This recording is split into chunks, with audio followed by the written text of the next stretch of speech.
નમસ્કાર મિત્રો, કેમ છો? આશા રાખું છું કે તમે બધા સહકુશળ હશો. હું પણ સહકુશળ છું. આજે 1 જાન્યુઆરી 2026નું કરંટ અફેર લઈને તમારા માટે હાજર થઈ ગયો છું. તો ચાલો મોડું ન કરતા આજનો વિડીયો શરૂ કરીએ છીએ. એની પહેલા કહેવા માંગીશ કે ચેનલ પર નવા હો તો સબસ્ક્રાઇબ કરી લેજો. વિડીયો જો પસંદ આવે તો લાઈક કરી દેજો. ભાઈબંધ દોસ્ત ફેમિલી મેમ્બર સાથે આ વિડીયો શેર જરૂર કરજો, જે પણ ગવર્મેન્ટ એક્ઝામની તૈયારી કરતા હોય. તો ચાલો મોડું ન કરતા આજનો વિડીયો શરૂ કરીએ છીએ. 1 જાન્યુઆરી 2026 કરંટ અફેર. પહેલો પ્રશ્ન છે, તાજેતરની રિપોર્ટ મુજબ દુર્લભ ધરતી તત્વોના ભંડારમાં ભારતને વિશ્વમાં કયો ક્રમ મળ્યો છે? સાચો જવાબ છે ભારતને 4થો ક્રમ મળ્યો છે.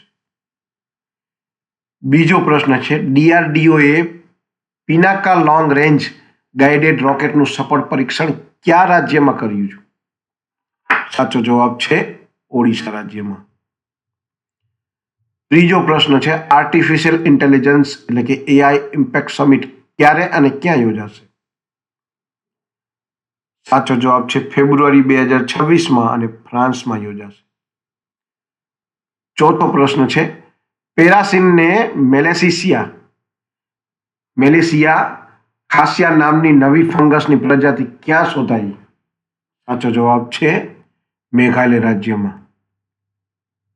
પાંચમો પ્રશ્ન છે, બાંગ્લાદેશની પ્રથમ મહિલા વડાપ્રધાન કોણ હતા? સાચો જવાબ છે શેખ હસીના.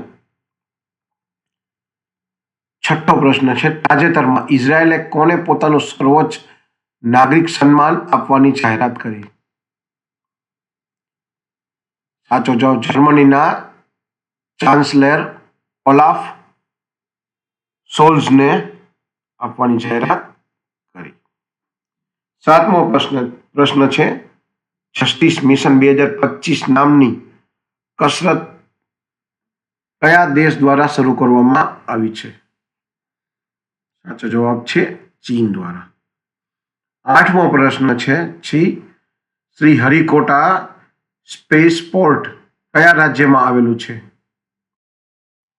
સાચો જવાબ છે આંધ્રપ્રદેશમાં આવેલું છે.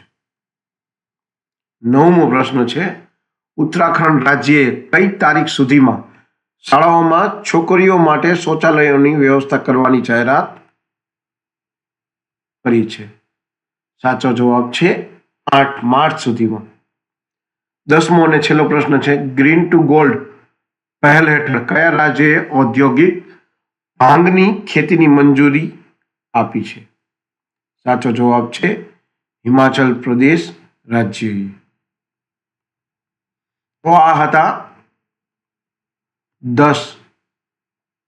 1 જાન્યુઆરી 2025ના કરંટ અફેરના પ્રશ્ન અને તેના જવાબો. આ વિડીયો જો તમને ગમ્યો હોય તો વિડીયોને એક લાઈક કરી દેજો. ચેનલ પર નવા હો તો સબસ્ક્રાઇબ કરી લેજો અને ભાઈબંધ દોસ્ત ફેમિલી મેમ્બર સાથે આ વિડીયો શેર જરૂર કરજો, જે પણ ગવર્મેન્ટ એક્ઝામની તૈયારી કરે છે અથવા તો કરંટ અફેરમાં ઇન્ટરેસ્ટ ધરાવે છે. આજ માટે આટલું જ. જય હિન્દ, વંદે માતરમ દોસ્તો.